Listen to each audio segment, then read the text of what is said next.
Bonjour à tous, merci de nous avoir rejoints aujourd'hui. Merci de votre intérêt pour le groupe Entreprises en santé.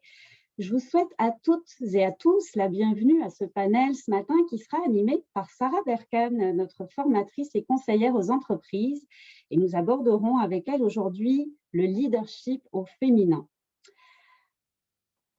Alors moi, je m'appelle Véronique Massin, je suis conseillère à la programmation et au développement des partenariats au groupe Entreprises en santé. Ça me fait vraiment plaisir de vous accueillir ce matin. C'est notre toute dernière session webinaire de l'année avant l'été. Bien sûr, on se retrouvera en septembre pour d'autres activités. Et puis, ça nous fait vraiment plaisir de vous accueillir ce matin pour ce thème justement qui nous tient à cœur, le leadership bienveillant au féminin. Vous le voyez, on aura 3 panélistes de choix, mesdames Suzanne Bergeron, Lisa Fecteau et Isabelle Duchesneau, que ma collègue Sarah va vous présenter dans quelques instants. Mais avant cela, je vous propose de vous présenter le groupe en images pour ceux qui ne nous connaissent pas encore, et on revient dans quelques instants.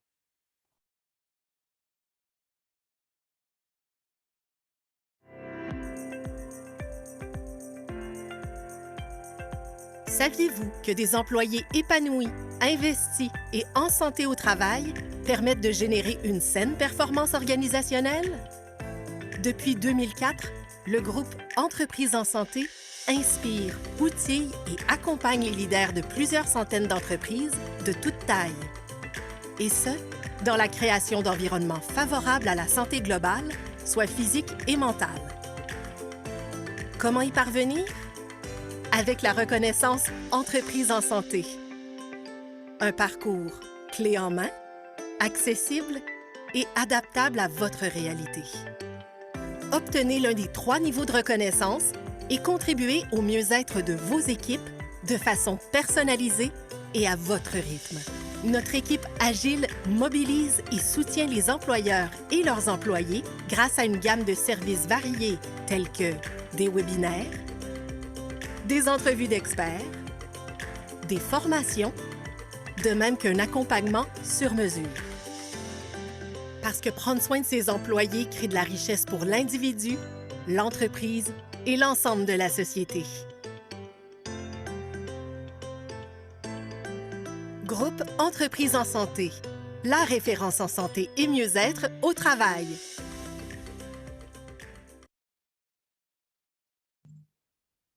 Alors voilà, ces quelques mots sur le groupe Entreprises en santé. Avant de laisser la parole à Sarah, donc vous voyez nos invités qui apparaissent à l'écran. Bonjour à toutes.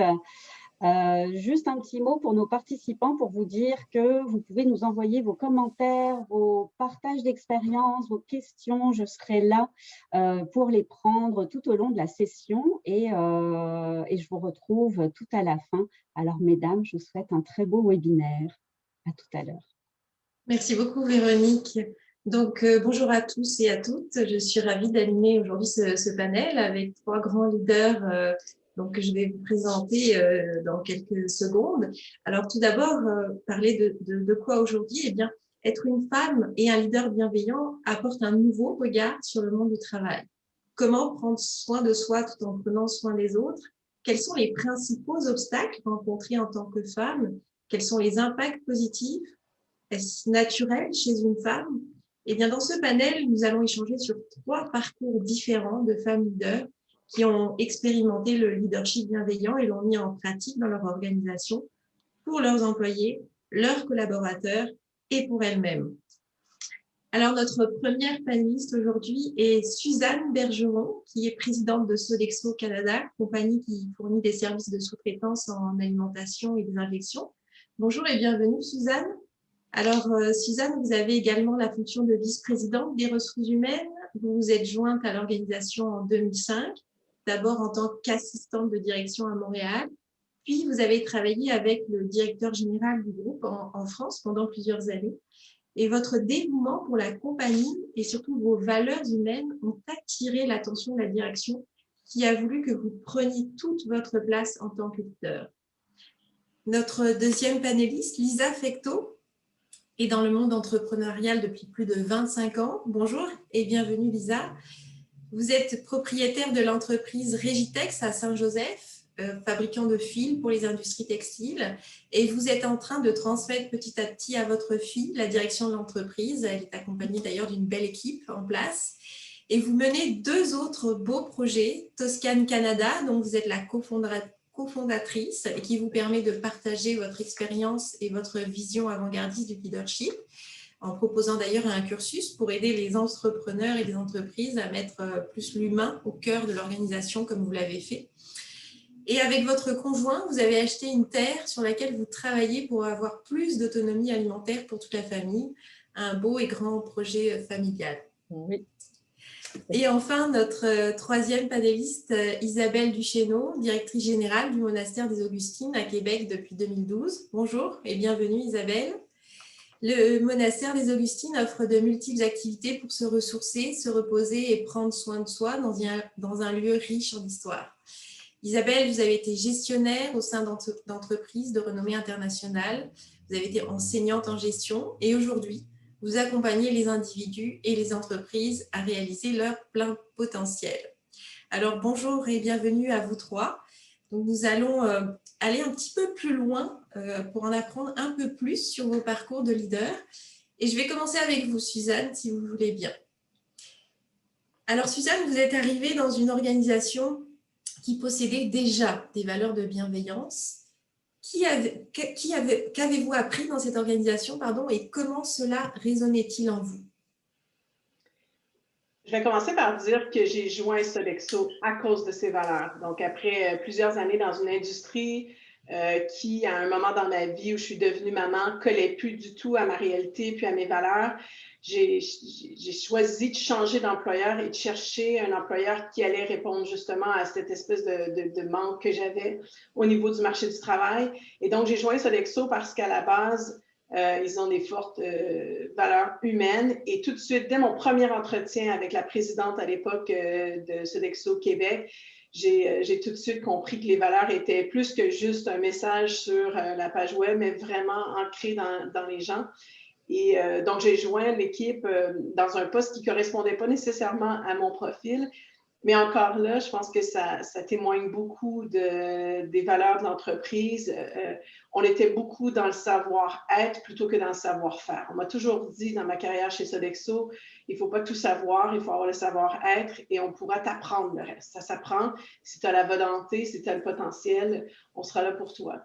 Ce que j'ai appris, c'est justement que d'être moi-même, de venir avec mon bagage, ce qui inclut mes qualités, mes défauts, était simplement ce que l'entreprise demandait. Je n'avais pas besoin d'être un personnage, je n'avais pas besoin de jouer un rôle, j'ai jamais eu besoin d'être autrement que moi-même. Et au contraire, c'est une valeur qu'on prône à travers la diversité et l'inclusion, de dire venez au travail en tant que vous-même et complet. Donc, ce sont toutes des petites choses, mais qui sont traduites quotidiennement par des gestes, des actions, des paroles qui ont fait que dans mon leadership, j'ai appris à créer des équipes diverses, des équipes qui ne me ressemblent pas du tout, mais qui, ensemble, on apprend à faire des grandes choses. Merci beaucoup, Suzanne. Alors, on y reviendra plus tard, mais des fois, être dans une organisation bienveillante, ça ne fait pas tout. Il y a quelque chose à travailler en soi. On creusera ça un petit peu plus tard. Mais merci en tout cas pour ce premier partage. Alors, Lisa, je vais passer à vous. Donc, Lisa, vous avez une autre histoire. Moi, j'ai été fascinée. Je vous ai découvert dans une émission de Pastel Fluo. Vous racontez votre histoire. Puis, j'ai été très touchée. Je vous l'avais dit en préparant ce panel lorsqu'on s'est rencontrés. Dans votre parcours de leader, la bienveillance envers vous-même et envers vos employés n'était pas un acquis. Expliquez-nous en quoi ce n'était pas un acquis. Qu'est-ce qui vous a fait évoluer? Comment vous avez fait pour changer votre style de leadership? Qu'est-ce qui vous a fait prendre ce virage?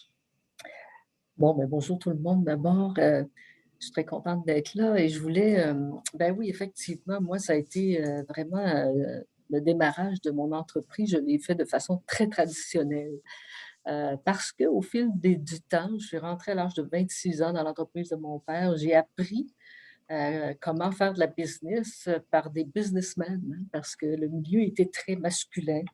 Et puis, ça n'enlève rien à ça, parce que je pense que c'est un atout d'être capable de faire de la gestion d'entreprise avec des budgets, puis tout ce des projets et des plans et des stratégies. Mais à un moment donné, en tant que femme, j'ai vraiment ressenti qu'il y avait quelque chose qui n'était pas moi dans tout ça. Il manquait une portion de moi là-dedans. Et puis, ça a été très, très graduel, en fait. C'est quand la première fois que j'ai décidé, j'avais peut-être 250 employés à ce moment-là, de rencontrer par petits groupes de 8, tout le monde, sans leur patron, de toute l'entreprise. Ça m'a demandé 2 semaines, jour, soir, nuit, de rencontrer ces gens-là. Et je l'ai fait 5 fois, en fait. Je le faisais 2 fois par année. La dernière année, j'ai dit: «J'en peux plus. Je peux plus écouter tous ces gens-là qui ont des bonnes idées, ils savent quoi faire, ils sont intelligents, ils en connaissent beaucoup plus que nous» et savoir comment parfois on pouvait leur imposer des décisions qui étaient très pénibles. Et puis de transmettre ça à tout le monde, là, comment on fait pour maintenant, ça m'a touchée tellement que je pouvais plus faire autrement que de rentrer en contact avec tout ce monde-là et d'essayer de trouver un moyen de les impliquer, de les inclure dans nos décisions, puis de pouvoir collaborer tous ensemble. Mais ça a été un long chemin parce qu'on parle ça, c'est en 2009.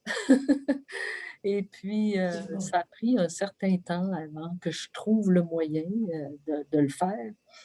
Mais c'était très, très présent à chaque fois à l'intérieur de moi, ce changement-là qui devait être fait, qui devait s'imposer pour moi comme leader, là, de mieux vivre dans mon rôle de dirigeante, d'être mieux, d'être mieux comme personne. Et puis, c'est extraordinaire parce que ça m'a amené dans le chemin de l'écoute, de la bienveillance, puis du prendre soin, qui, moi, j'appelle ça le et magique, là. J'avais le reste, là, toute la structure, les procédures, les bilans, bon. Mais il me manquait tout ce côté-là. Et puis, ben, c'est le et magique de développer toute cette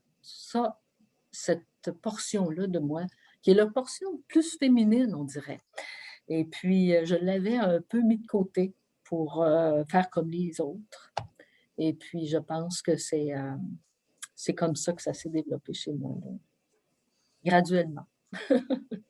Très intéressant. Merci beaucoup, Lisa. On le verra après. Ça a eu un impact positif sur vous et sur les autres. Et c'est un beau virage. Oui. Merci pour ce partage. Isabelle, donc, Isabelle, vous avez une autre histoire, mais tout aussi intéressante. Je trouve que c'est une histoire passionnante. Est-ce que, tout comme Suzanne, c'est quelque chose que vous avez découvert, le leadership bienveillant au monastère? Est-ce que ça vous est apparu comme une évidence, comme le disait Lisa? Ou est-ce que vous aviez déjà en vous cette vision du travail? Alors, on sait que les sœurs Augustine vous ont légué cet héritage de leadership bienveillant. Comment vous le vivez au quotidien? Comment vous l'avez apporté? Bonjour à tous. D'abord, c'est une question de valeur aussi à la base. Donc, je pense que en fait, je portais déjà ces valeurs-là en moi, là. Ça, c'est certain. J'ai été à l'université en administration. On ne nous parle pas de leadership bienveillant. On apprend à être des savants plutôt. Bien, moi, j'ai travaillé dans des entreprises plus traditionnelles là, depuis ma sortie de l'université. Et quand je suis arrivée dans le projet du monastère, donc moi, je suis arrivée en 2012 dans cette aventure-là.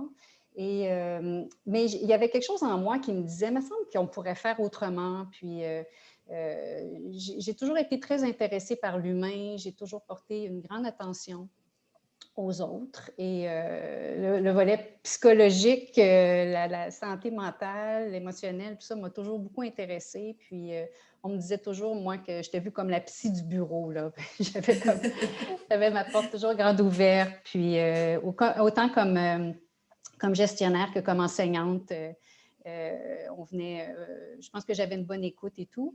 Et quand je suis arrivée au monastère, bien, l'organisation était à bâtir. Moi, je suis arrivée la première donc, dans cet organisme à but non lucratif. Et je me suis dit, wow, quelle chance de pouvoir bâtir une culture d'entreprise qui me ressemble un peu plus ou qui est différente. Et c'est sûr que dans le milieu dans lequel j'arrivais, ici au monastère, bien, c'était valorisé parce que là, je partais d'une histoire, c'est un 400 ans d'histoire. Puis il faut se rappeler que la communauté des Augustines, souvent, on oublie cet aspect-là, mais les Augustines, c'était des soignantes, mais elles sont considérées comme la première communauté de femmes d'affaires à être arrivées au pays. Donc, c'était des femmes d'affaires. Elles ont bâti des hôpitaux, elles les ont gérés. Elles étaient vraiment des gestionnaires.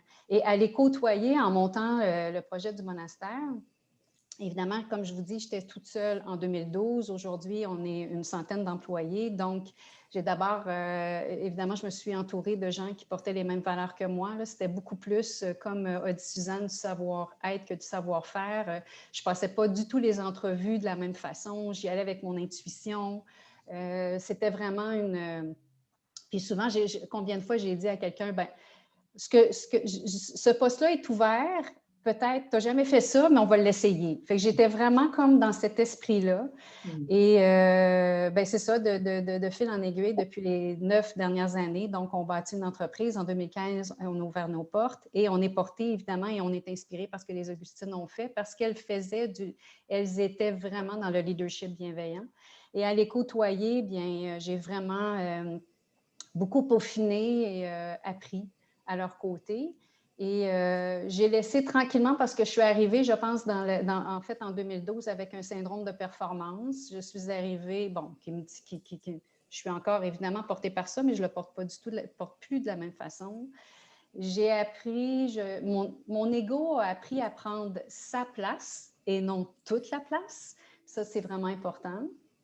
Puis, mais je travaille tous les jours à juste devenir une meilleure personne et à me connaître davantage. Puis, c'est un travail de toute une vie, je dirais. On est porté d'abord par ces valeurs-là, mais après ça, on fait des essais-erreurs. On n'est pas parfait, on est des êtres humains. Puis, se connaître, c'est un travail de toute une vie. Apprendre à s'aimer, apprendre à se connaître, à connaître ses forces, ses faiblesses. Ses points à améliorer, tout ça, c'est un travail de toute une vie. Donc, j'ai aussi une autre chose qui dans les 10 dernières années, j'ai appris à me montrer vulnérable, puis à laisser mes collaborateurs prendre soin de moi aussi. Donc, c'est ce que j'ai appris et ça a été au contact des Augustines beaucoup. Elles m'ont vraiment beaucoup inspirée dans les 10 dernières années pour bâtir une culture d'entreprise qui est différente. Merci beaucoup Isabelle, très intéressant. On va y revenir, hein. Prendre soin de soi, prendre soin des autres, comment on fait concrètement aussi, comment on montre son style de leadership. Mais je vais y retourner avec Suzanne. Justement, si on en fait, prendre soin de soi pour mieux prendre soin des autres est maintenant communément admis comme une qualité du leadership bienveillant. Alors, moi Suzanne, j'ai 2 questions. C'est comment votre leadership bienveillant se concrétise-t-il, se caractérise-t-il de manière concrète? Puis ma deuxième question, c'est comment vous prenez soin de vous? Parce que c'est important de prendre soin de soi, mais qu'est-ce que ça veut dire prendre soin de soi en tant que leader?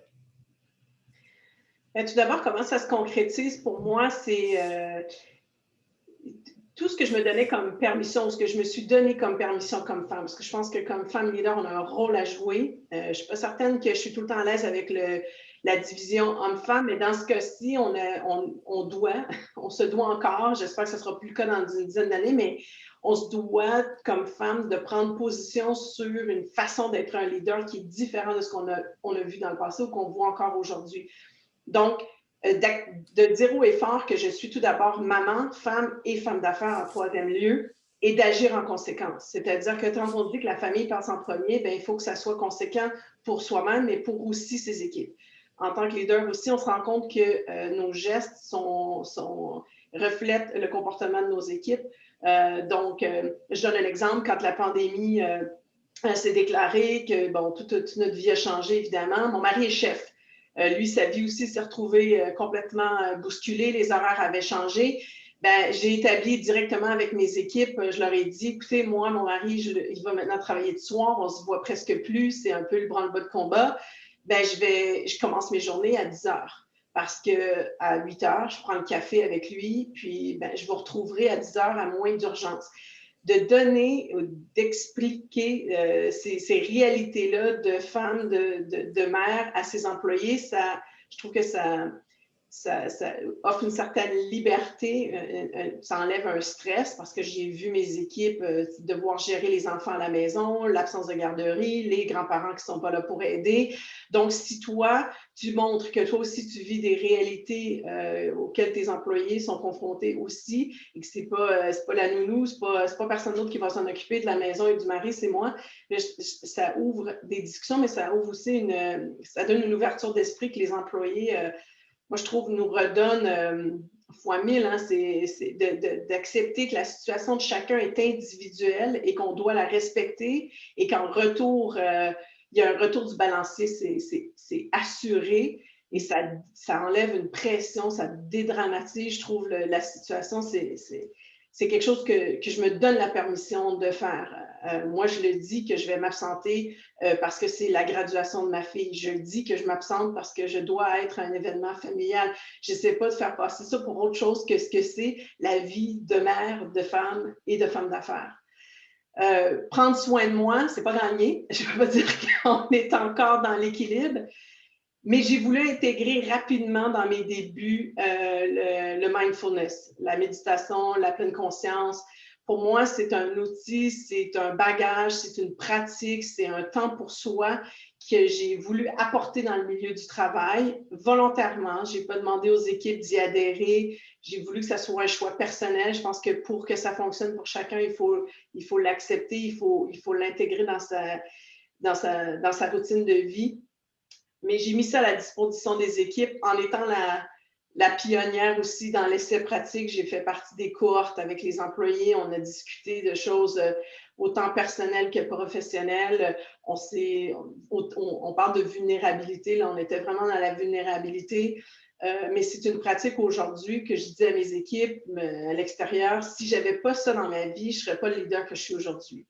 D'apprendre à prendre du recul face à ces décisions, de se donner du temps pour soi dans une journée pour être juste meilleur. Je pense qu'Isabelle en faisait référence. Travailler sur soi, ce n'est pas une perte de temps, ce n'est pas du temps volé à l'entreprise. Au contraire, ça va redonner dans le futur. Et en plus, encore une fois, c'est une permission. Je ne sais pas si c'est le bon mot. On va peut-être trouver un autre mot d'ici la fin de la conférence, mais c'est une permission qu'on donne à nos équipes aussi de le faire. Et qu'on l'accepte ou pas, quand on est un leader, on est un peu sous la loupe, les gens observent, nous regardent. Donc, si on n'est pas capable d'être authentique dans cette bienveillance-là, ça se sent tout de suite. Effectivement, c'est très intéressant, Suzanne, ce que vous dites. Je rebondis sur vos propres mots, mais montrer l'exemple, se permettre d'être soi, d'être authentique, va permettre à vos équipes de le faire aussi. Puis je pense qu'on est tous en quête d'authenticité, on a tous besoin d'être soi. Je pense qu'on est fatigué, sans mauvais jeu de mots avec la Covid, on est fatigué de porter des masques. Donc, il y a effectivement cette permission, cette autorisation d'être soi, puis si c'est montré par le leader, je pense que c'est très encourageant pour les équipes et j'aime beaucoup votre vision là-dessus. Merci beaucoup, Suzanne. Alors, Lisa, je vais vous citer, vous m'avez dit quelque chose lorsqu'on s'est rencontrés qui m'a marqué. Longtemps, j'ai cherché aussi cette définition de prendre soin de soi, puis vous m'avez dit prendre soin de soi, c'est pas seulement aller au spa. Mais dit prendre soin de soi, c'est plus profond que ça.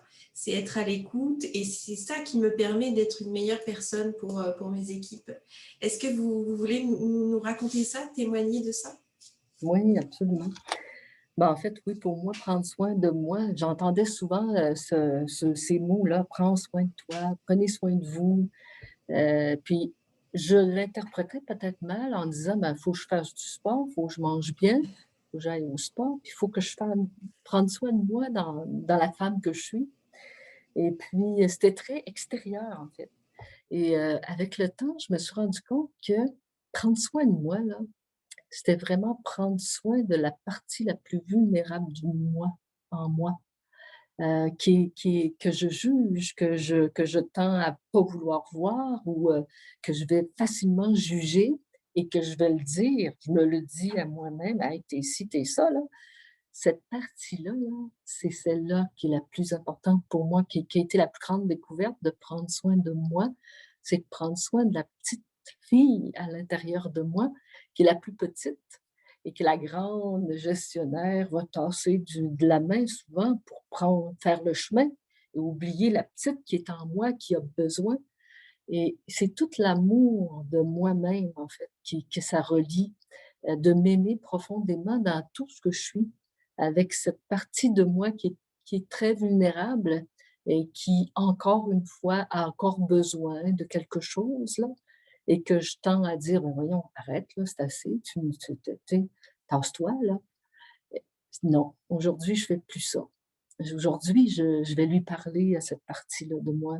Je vais voir qu'est-ce qu'elle a de besoin. Je vais l'intégrer même, cette partie de moi qui est plus vulnérable, à la partie qui est plus forte. Non, on va le faire ensemble, on va y aller ensemble, on va accomplir cette chose-là en se tenant compte l'une de l'autre. Donc, c'est ces 2 parties de moi-là qui sont à l'intérieur et quand j'ai découvert ça, cette attitude que j'avais envers cette partie de moi, ça a fait comme vraiment de l'amour profond, a pour moi. Ça a créé quelque chose de tellement, puissant qu'aujourd'hui, tu sais, ça m'a fait grandir en tant qu'humaine dans une maturité plus grande dans mes manquements. J'ai moins de manquements parce que j'en prends soin et là, je deviens plus juste aussi vis-à-vis des autres, dans les besoins des autres, dans mon besoin aussi de l'autre, moi, comme personne. Ben, il est peut-être moins, envahissant ou moins, présent ou moins parce que moi-même, je suis capable de le combler de moi-même. Alors pour moi, ça a été une grande, grande découverte et puis, je le dis aujourd'hui parce que je pense qu'on peut oublier ça du prendre soin, tu sais, de ce qu'on aime le moins de soi, en fait, d'apprendre à l'aimer, d'apprendre à le considérer, d'apprendre à l'accompagner aussi, à s'accompagner dans cette partie de soi. Fait que je suis, pour moi, là, ça a été, j'en ai encore des frissons aujourd'hui parce que ça a été tellement révélateur. Puis, je souhaite à chaque femme et à chaque homme de le trouver ça, de trouver ce chemin-là pour, être plus juste envers soi-même. Quand on est plus juste envers soi-même, on est plus juste envers les autres. C'est sûr sur ça. C'est le chemin. C'est très touchant, Lisa. Je partage les frissons aussi. J'aime beaucoup votre dernière phrase. C'est vrai, c'est tout à fait ça. Alors, Isabelle, est-ce que vous avez envie de compléter ou de donner un peu des exemples personnels justement sur le prendre soin de soi? Vous avez dit laisser les autres prendre soin de soi. J'aime beaucoup aussi cette vision-là. Est-ce que vous pouvez nous en dire plus? Oui, bien, j'aimerais, je trouve ça fort touchant ce que Lisa a dit, puis j'ajouterais, pour faire du pouce justement sur ce qu'elle a dit, je dirais que ce dont elle parle aussi, c'est beaucoup de nourrir sa force intérieure. Donc, c'est travailler sur soi, puis prendre soin de soi, c'est pas nécessairement, en fait, le spa, le massage, aller marcher en nature, les rituels du matin, la pleine conscience, ce sont des moyens, des outils pour arriver à prendre du recul, puis à prendre soin de soi d'une façon physique, mentale, émotionnelle et même spirituelle. Donc, la spiritualité, c'est de la quête de sens. On parle de sens, de retour aux valeurs. Puis je dirais que pour moi, le prendre soin de soi, c'est vraiment de nourrir, de comprendre ce qui nous procure de la joie. Quand on est sur notre X, là, puis que tout roule, puis que tout coule, puis qu'on est vraiment bien, puis qu'on est heureux, bien, ce n'est plus du travail. Notre travail devient comme une extension de nous-mêmes. Donc, on est porté par quelque chose, ça nous épanouit, ça nous fait grandir. Quand on trouve ce X-là, bien, on le trouve en prenant soin de soi, justement, c'est ce que, comme Lisa disait, c'est de comprendre, comme je disais, qu'est-ce qui nous nourrit, qu'est-ce qui nous procure de la joie et de connecter avec cette fibre intérieure-là chaque matin se lever puis se dire, est-ce que cette fibre-là est intacte? Puis si souvent, on est à côté de notre X pour différentes raisons. C'est facile, on est dans l'action, il se passe plein de choses, des choses qui nous dérangent. Il n'y a pas une journée parfaite, il y a une journée remplie de plein de choses. Mais c'est de s'assurer que cette fibre-là, cette force intérieure-là est intacte et de revenir à elle et de se connecter à ça pour se trouver des moyens pour y arriver. Et par la suite, être mieux avec soi, donc mieux avec les autres. Puis moi, ça me parle beaucoup. Lisa a terminé là-dessus, puis c'est vraiment ça, parce que le prendre soin de soi, c'est de prendre soin de nous-mêmes pour être en meilleure posture avec les autres, finalement, en bout de ligne. Être une meilleure mère, être une meilleure collègue, être un meilleur fille, fils, etc. Donc, c'est d'être mieux avec les autres, d'être bien avec les autres, puis de rayonner pour les autres. On n'est pas sur une île déserte, de prendre soin de soi, puis ah ben là, moi, en tout cas, je prends soin de moi, oui, mais pourquoi? Dans quel but? C'est parce qu'on est en contact constamment avec les autres. Puis, les Augustines, elles avaient, que je disais qu'elles m'avaient inspiré beaucoup, mais une de leurs responsabilités premières comme soignante, c'était de prendre soin justement d'elles pour présenter à chaque journée la meilleure version d'elle-même comme soignante. Et finalement, en bout de ligne, c'est notre responsabilité à chacun et chacune d'entre nous pour être ultimement plus heureux, mais mieux avec soi, puis rayonner auprès des autres. Alors voilà.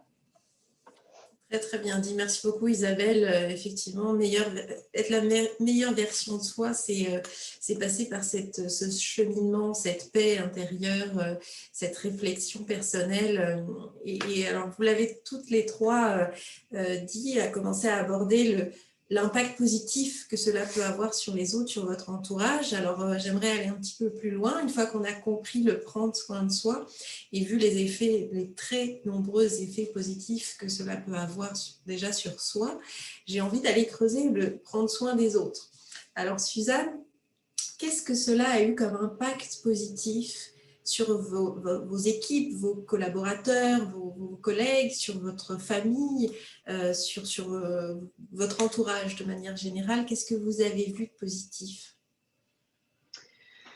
Ben déjà, je pense que le fait de pouvoir être soi-même, d'avancer cette vulnérabilité-là, on en parlait un petit peu tout à l'heure, on en a parlé toutes les trois, ça a un effet d'empreinte sur les autres. Et puis, cet aspect positif, quand on est positif, quand on dégage cette énergie-là, quand on dégage une énergie aussi qui permet à chacun d'être la meilleure version de soi-même, quand on accepte chacun pour ce qu'il est. Et d'ailleurs, ce n'est pas juste d'accepter pour ce qu'il est, mais en plus de valoriser le fait qu'il apporte quelque chose à l'entreprise d'unique et que sans cette personne-là, on serait ailleurs. Bien, je pense que l'impact positif, dans mes équipes, on a un taux d'engagement qui monte d'année en année, malgré une situation difficile avec la pandémie, parce qu'au moment où la situation a été difficile pour chacun, on a pris des décisions en tant que leader, et je dis on parce que on est une équipe, de dire, ben, il faut voir au bien de nos employés en premier. Ces gens-là, ils seront là, ils ont été là avant, ils seront là pendant, ils seront là après. Ça a été la même chose dans notre écosystème, avec nos fournisseurs, avec nos partenaires. C'est dans des moments difficiles quand on se tient les coudes, qu'on arrive à voir le meilleur de chacun. Et donc, l'impact positif, ça a été qu'aujourd'hui, heureusement, les choses redémarrent. On a une équipe quasi intacte. On va être capable de reprendre nos activités avec une équipe motivée qui a compris rapidement qu'en tant qu'employeur, on était là pour le bien de tous. Et donc, je pense que ça a été encore une fois un exemple de valeurs qui sont traduites automatiquement dans des gestes, des actions concrètes.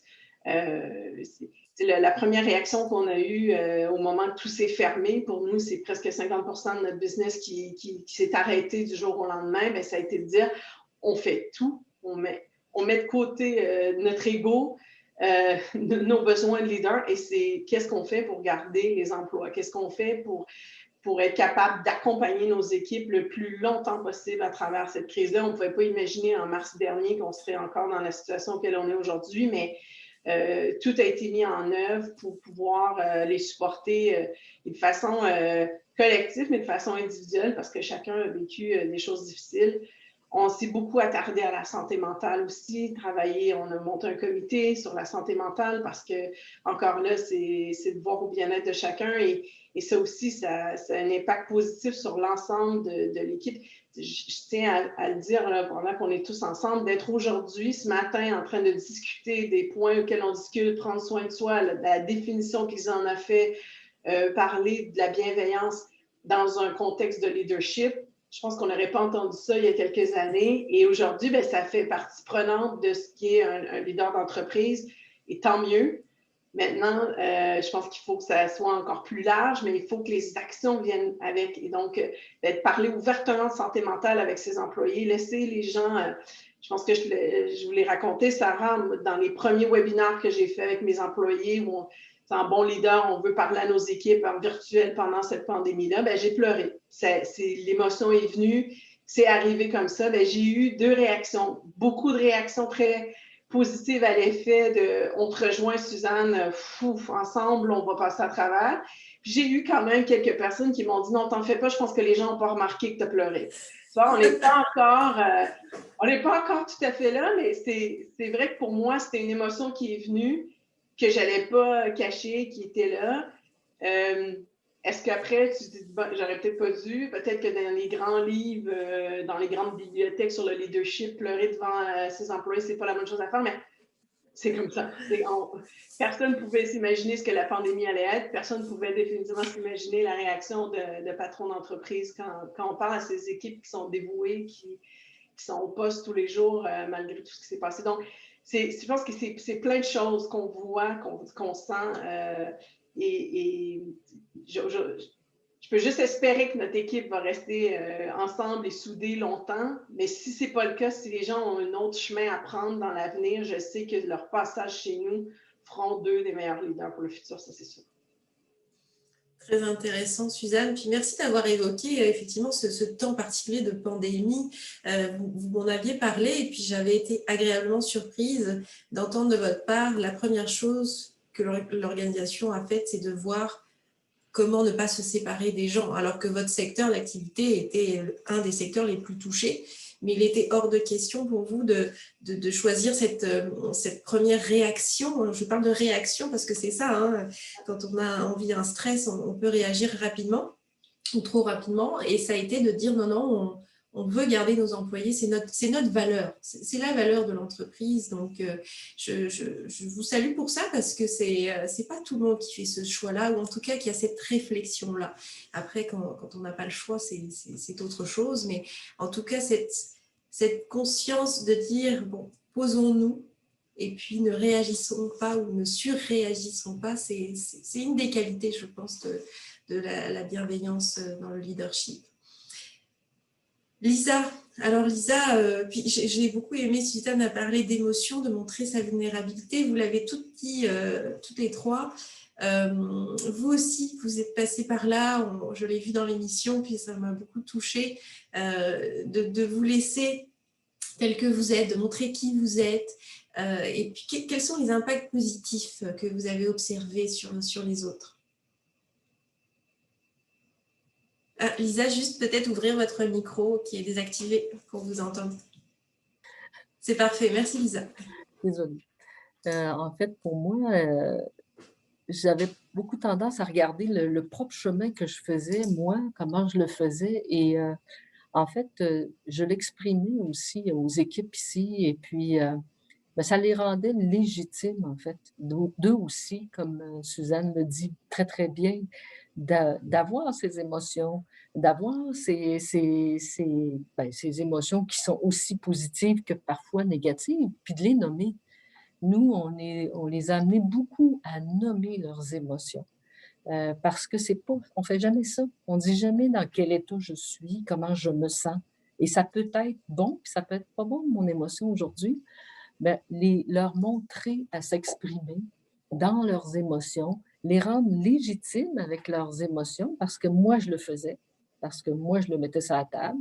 Puis le jour où ce que je leur ai annoncé que je quittais Régitex, puis que je leur laissais ça, Puis c'était pas dans un timing qui était très, très bon parce que nous aussi, la pandémie, là, ça a réduit de 40%. Et on a maintenu aussi nos ressources. Puis ça a été de dire, notre personnel, ils ont dit merci de nous faire confiance. Parce que la confiance, pour nous, c'est pas quand ça va bien qu'elle s'exprime, c'est quand ça va mal.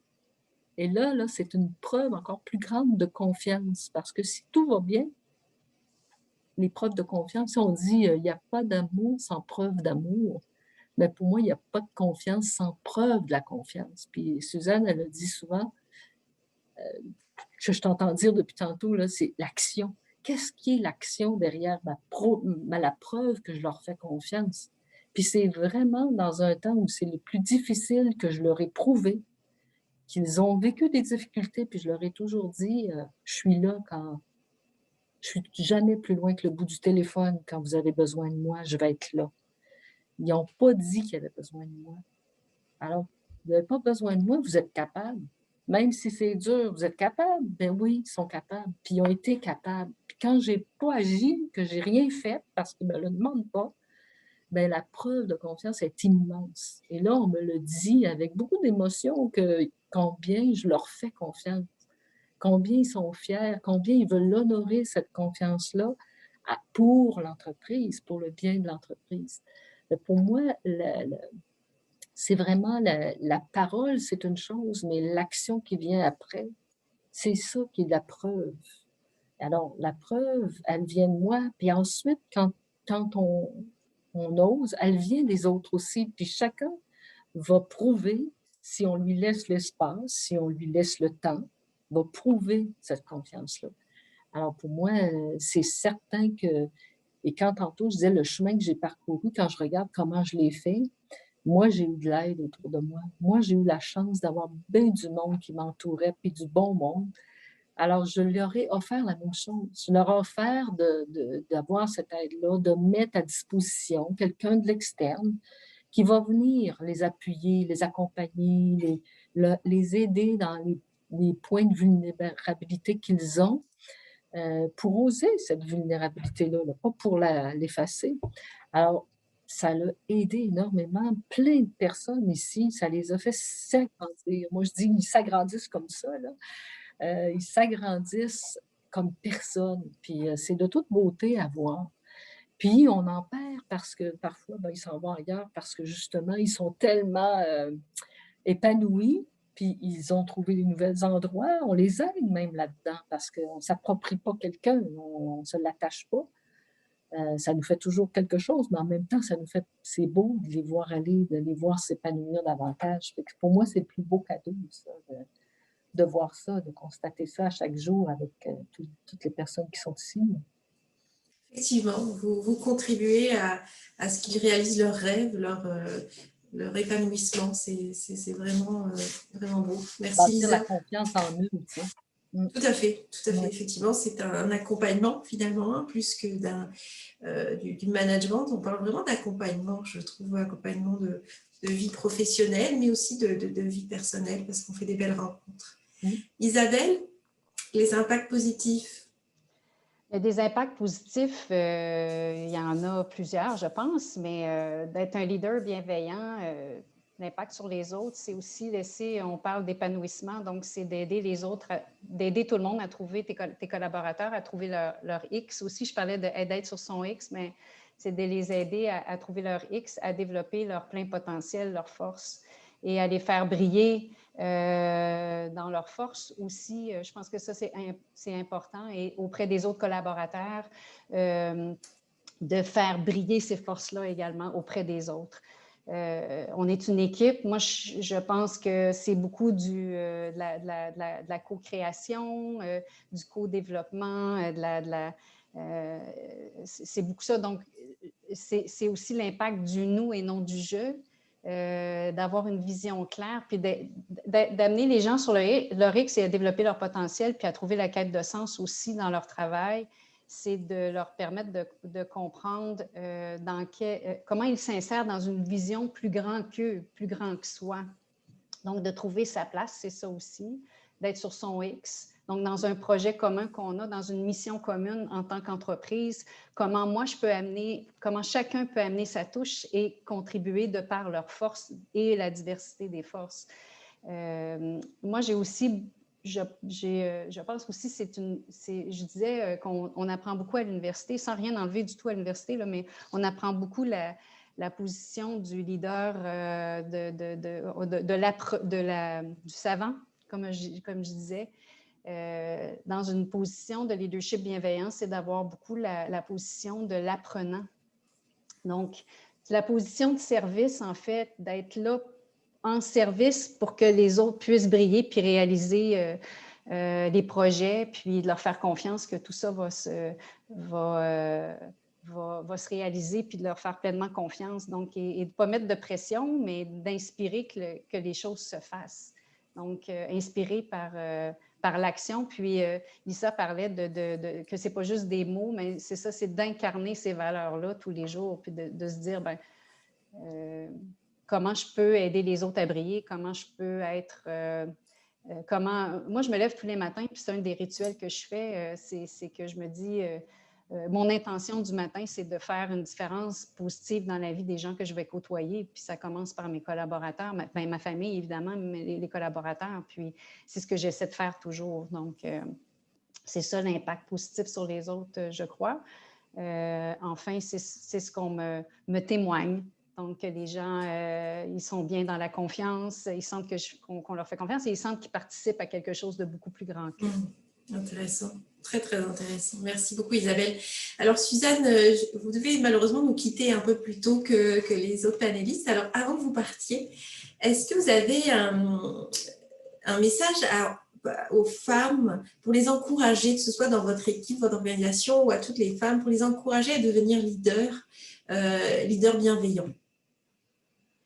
Je pense que je commencerai par un peu de vulnérabilité en disant que même si je vis une expérience à travers mon employeur actuel, une expérience vraiment presque idéale parce que j'ai un profil très atypique, le fait que je sois présidente aujourd'hui aurait été inespéré dans mes 16 ans de carrière dans un modèle plus traditionnel. Ça ne veut pas dire qu'à travers tout ça, je n'ai pas toujours, et je l'ai encore, le syndrome de l'imposteur. Donc, je dirais que ça ne doit pas freiner du tout votre envie de passer à la prochaine étape. Il faut se faire confiance. Il faut avoir confiance aussi en gens qui, c'est un peu malheureux à dire et j'espère que ça changera, mais qui ont dans mon cas, moi, du moins, j'ai été entourée de mentors, de sponsors qui ont cru en moi bien avant que je croie en moi, qui ont été patients, parce qu'il y a des promotions que j'ai refusées, dont celle de présidente. Je l'ai refusée pendant 1 an parce que je ne me voyais pas prendre ce rôle-là. Je me retrouvais pas dans la personne qui était le président en place au moment où on m'a demandé de prendre sa place. C'est le jour où mon patron m'a dit, Suzanne, on ne veut pas que tu prennes la place de l'autre. On ne veut pas que tu sois l'autre. On veut que tu sois toi dans le rôle de présidente. C'est ce jour-là que j'ai accepté. Donc, je dirais oser. Même si je pense qu'on fait beaucoup de travail en tant qu'équipe pour cette bienveillance-là, qu'on fait énormément de coaching avec notre jeune talent, j'entends encore des jeunes femmes me dire « Suzanne, c'est super, mais je ne me vois pas du tout à ta place. » Et puis c'est ça qu'il faut essayer de faire disparaître comme sentiment parce que c'est la différence que chacun va apporter à ces rôles-là qui va faire grandir le leadership de demain. Et ça prend des profils probablement une autre génération derrière moi qui va me dire « je ne me vois pas comme toi, je me vois différente », ben, tant mieux, tant mieux. Je pense qu'il faut enlever dans notre langage, prendre la place de chausser les chaussures de l'autre, j'ai une grande pointure.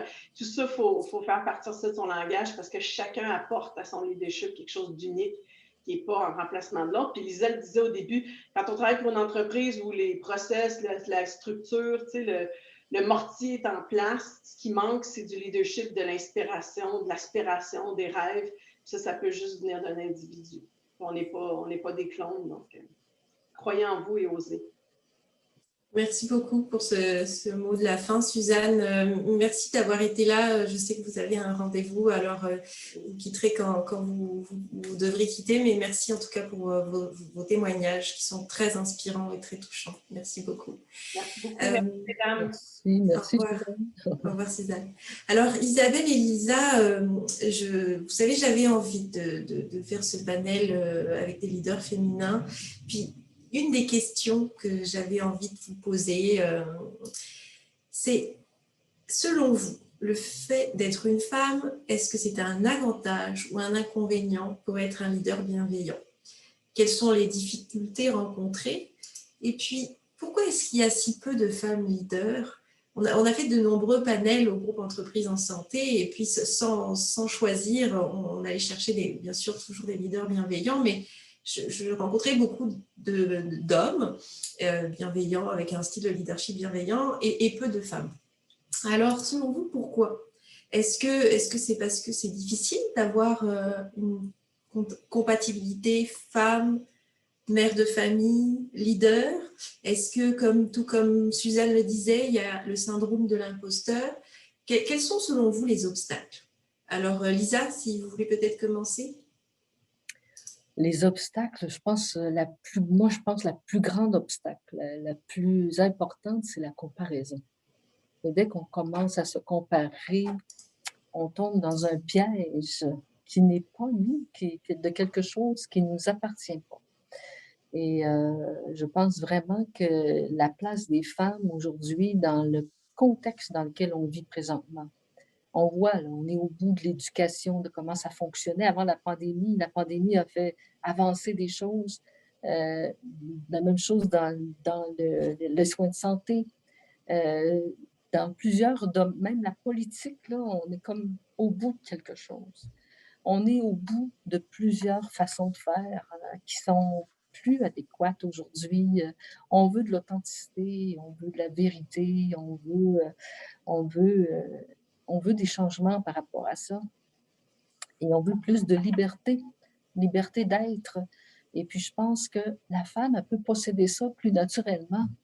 En fait, moi, dans mon rôle de gestionnaire, j'ai appris à gérer de façon par le masculin, mais le féminin qu'on a tous, là, hommes ou femmes, doit être de plus en plus présent, de plus en plus en harmonie avec... Il y a eu un déséquilibre de manque de prendre soin, de manque de l'humain, que moi, je dis que c'est un moteur qui est aussi important que tous les plans, que tous les budgets, que tous les process qui peuvent exister. Il y a un moteur humain qui va le faire, mais qui n'est pas considéré assez, qui n'a pas été assez considéré depuis des siècles. Alors là, on veut le remettre en avant-plan et c'est le féminin en nous, homme ou femme, qui va faire en sorte que ça va dégager ce prendre soin-là, cette bienveillance-là. Et donc, oui, la femme doit être pleinement tout ce qu'elle possède de plus naturel en elle, là, c'est de mettre de plus en plus en avant-plan, de l'oser, d'oser, parce que bien sûr, il y a encore des milieux très, très traditionnels, on vit encore là-dedans, c'est encore présent. Donc, tout ce volet-là que la femme peut apporter plus facilement, plus naturellement peut-être, là, ben oui, de le faire, on est à l'heure de ce besoin-là pour remettre de l'équilibre, en fait, dans la société en général, dans les écoles, dans les soins de santé, dans la politique, je pense, dans les entreprises, partout. On a besoin de cet équilibre. Et c'est la femme qui le possède peut-être plus naturellement, donc il faut qu'elle ose le faire, il faut qu'elle se mette en avant-plan. Ça va équilibrer les deux. Et donc, devenir plus juste, plus vivable aussi et plus pérenne pour la suite des choses, je pense. Merci beaucoup, Lisa. Très intéressant. Isabelle, rapidement, peut-être compléter si vous avez envie de rajouter un mot. Ben moi, je résonne complètement avec ce que Lisa a dit, comme d'habitude. Le côté féminin et masculin, moi, je pense que c'est ça, on doit comprendre qu'on porte ces deux côtés en nous et dans la culture, dans notre culture et il n'y a pas si longtemps non plus, les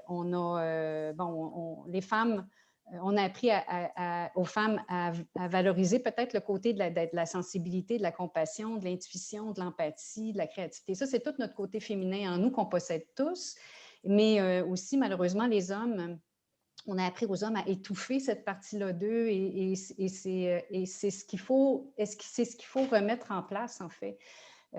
Parce que chaque homme possède ce côté féminin, mais le côté masculin, autant une femme, on en a besoin aussi parce que c'est le côté qui nous fait avancer, c'est notre côté aventurier, c'est notre côté qui nous pousse à l'action, c'est notre côté audacieux. Et c'est franchement l'équilibre entre les deux qu'il faut retrouver. Donc, c'est dans notre culture qu'on a appris à... Je pense que les femmes sont dans une meilleure position peut-être parce qu'on leur a appris à valoriser ce côté sensible et on a appris aux hommes à l'étouffer. Moi, je pense que c'est plus ça. Et tu posais la question tout à l'heure, Sarah, pourquoi les femmes, dans notre culture, pourquoi les femmes ont de la difficulté à occuper peut-être des postes de leader? Dans notre culture aussi, on a appris aux femmes à être parfaites. Il n'y a pas si longtemps, ma mère possédait, donc dans la génération qui nous précède, ma mère possédait un livre qu'elle avait, c'était comment être la femme parfaite pour accueillir son mari à la maison. Là. On ne parle pas de 1902, là, on parle de 1950. Alors, les femmes arrivent avec je parlais de syndrome de performance et je pense que c'est beaucoup... on a beaucoup dans notre culture ce syndrome de performance-là chez les femmes, la leader parfaite, la maman parfaite, la conjointe parfaite, et là vient avec la culpabilité, puis de ne pas être à la hauteur. Puis, donc, je pense que ça, c'est aussi une grande barrière, un grand obstacle. Donc, je pense que ça fait le tour en ce sens-là, mais c'est, comme disait Lisa, c'est vraiment l'équilibre, de retrouver cet équilibre. Donc, de partir, on connaît le passé, on le comprend. Maintenant, est-ce qu'on veut casser le moule? Oui, autant pour les hommes que pour les femmes, il faut casser le moule. Il faut retrouver cet équilibre qu'on a tous, qu'on doit avoir en nous tous. J'aime beaucoup ce que vous dites, Lisa, Isabelle. Je retiens que finalement, que l'on soit un homme ou une femme, je pense que le défi, c'est d'être authentique, d'être soi-même, de montrer sa vulnérabilité. Et ça fait partie des qualités d'un leadership bienveillant. Et je pense que vous avez donné quelques témoignages d'impact positif, ce que l'on vous a remonté, mais moi, je témoigne en tant qu'employée. J'ai connu la version performance, l'hyper-performance chez un leader. Et aujourd'hui, j'ai la chance de connaître une directrice générale qui est là aujourd'hui, je crois, qui nous écoute, qui est Manon Boivin, et qui, pour moi, incarne la bienveillance. Et je peux vous dire qu'en tant qu'employée, oui, j'ai ce sentiment-là de donner la meilleure version de moi-même, de grandir, de m'épanouir, et ce qui me permet d'accomplir ce qu'il y a à accomplir, même dans des temps difficiles comme aujourd'hui. Donc, j'encourage les femmes à prendre ce rôle-là, et je pense que c'est tout à fait possible. Et comme vous dites, Lisa, il faut changer, il faut passer à autre chose. 2021, on est en 2021. Alors, je pourrais passer tellement de temps avec vous, c'est tellement passionnant. Un petit mot de la fin. Je vais partager celui de Suzanne, puis je vous invite, Isabelle et Lisa, aussi à dire quelle vision vous avez pour le leadership de demain, ou quel message vous avez envie de transmettre aux leaders. Suzanne, je crois qu'elle nous dit, je l'ai peut-être marqué quelque part. Je vais vous laisser commencer, Lisa, le temps de retrouver le mot de Suzanne. En fait, moi, j'aurais le goût de laisser les gens à dire, oser la vulnérabilité en tant que femme, parce que je pense c'est une grande, grande force. Et ça permet aux autres d'être quelque chose pour nous, de nous apporter quelque chose aussi. Et ça, quand on reçoit, ça nous redonne de l'énergie, puis on a le goût de redonner. Donc, c'est une belle roue qui pourrait tourner si on ose cette vulnérabilité-là, ce que j'ai fait, et j'ai appris que je pouvais être aimée pour ce que je suis, même quand je pense que je suis moins, là, tu sais. Mais c'est là que j'ai reçu le plus de reconnaissance de qui j'étais, en fait, parce que je suis ça aussi.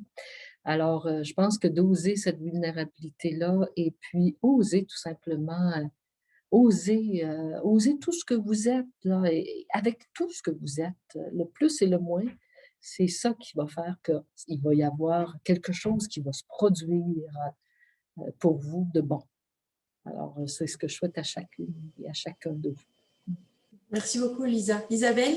De mon côté, ça ressemble beaucoup c'est un message qui est très similaire, mais c'est de prendre le temps de se connaître, prendre le temps de s'aimer, d'être authentique, vulnérable et en fait de montrer l'être humain en arrière du leader.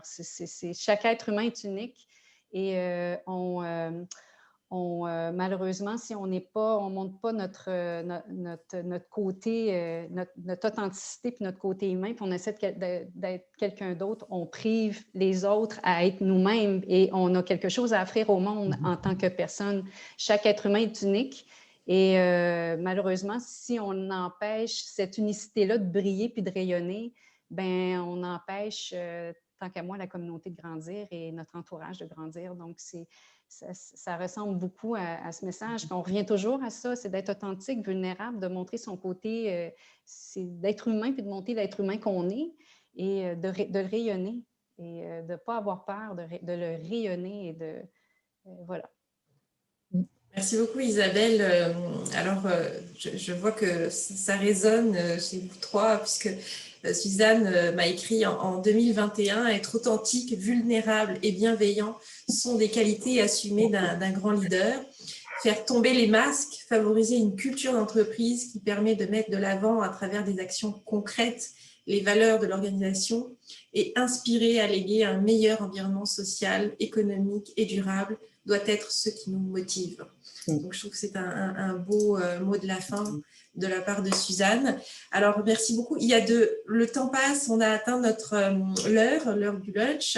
Il y a de nombreux commentaires positifs. Je remercie les participants qui semblent aussi résonner avec tout ce qui a été dit aujourd'hui. Merci beaucoup, mesdames, pour ce très, très beau panel. Je pense, le réécouter puisqu'on l'a enregistré avec un grand, grand plaisir. Je vais laisser la parole à Véronique. Véronique, pour le mot de la fin du groupe, si tu veux bien. Merci, Véronique. Oui, absolument. Quel panel, mesdames, quel témoignage, vraiment, c'était extrêmement touchant, brillant d'authenticité et c'était un immense plaisir de vous écouter ce matin. Si je peux, allez, je vais déborder un peu.